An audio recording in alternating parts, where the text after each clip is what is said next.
अल्लाह कब किसको कैसे हिदायत दे दे या किसी को नहीं पता है। आइए एक डाकू का किस्सा सुनते हैं, आपका ईमान ताज़ा हो जाएगा। कुर्द एक कबीले का नाम है। उसमें एक मशहूर शख्स डाकू था। वह अपना किस्सा बयान करता है कि मैं अपने साथियों की एक जमात के साथ डाके के इरादे से जा रहा था। रास्ते में हम सब एक जगह पर बैठे। वहां हमने देखा कि खजूर के 3 दरख्त हैं।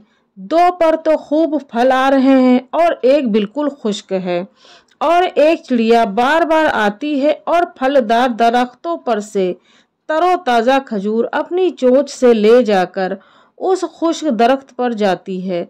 हमें यह देखकर ताजुब हुआ।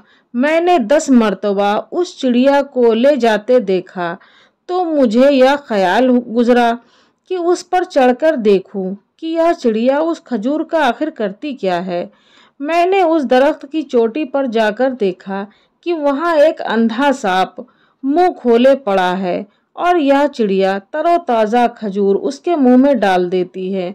मुझे यह देखकर इस कदर इबरत हुई कि मैं रोने लगा। मैंने कहा, मेरे मौला, यह सांप जिसके मारने का हुक्म नबी सल्लल्लाहु अलैहि वसल्लम ने दिया है, तूने जब यह अंधा हो गया तो इसको रोजी पहुंचाने के लिए चिड़िया को मुकर्रर कर दिया। मैं तो तेरा बंदा हूँ, तेरी तौहीद का इकरार करने वाला हूँ। तूने मुझे लोगों के लूटने पर लगा दिया। इस पर कह के वह यह रोने लगा।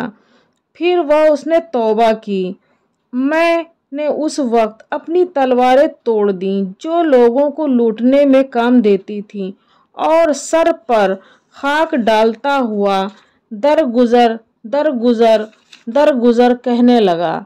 मुझे गैब से आवाज़ आई कि हमने दरगुजर कर दिया, दरगुजर कर दिया। मैंने अपने साथियों के पास आया। वे कहने लगे, तुझे क्या हो गया है? मैंने कहा, मैं माजूर था, अब मैंने सुलह कर ली है। और यह कि मैंने सारा किस्सा उनको सुनाया। वे कहने लगे, हम भी सुलह करते हैं। यह कहकर सब ने अपनी अपनी तलवारें तोड़ दी और सब लूट का सामान छोड़कर हम एहराम बांधकर मक्का के इरादे से चल दिए। 3 दिन तक चलकर गांव में पहुंचे तो एक अंधी बुढ़िया मिली। उससे मेरा नाम पूछा कि तुम में से इस नाम का कोई कुर्दी है? लोगों ने कहा, हाँ। उसने कुछ कपड़े निकाले और कहा, मेरा लड़का मर गया है और 3 दिन से मेरे ख्वाब में नबी करीम सल्लल्लाहु अलैहि वसल्लम आते हैं और फरमाते हैं कि ये कपड़े फला कुर्दी को दे देना, इसीलिए मैंने यह कपड़े आपको दे दिए।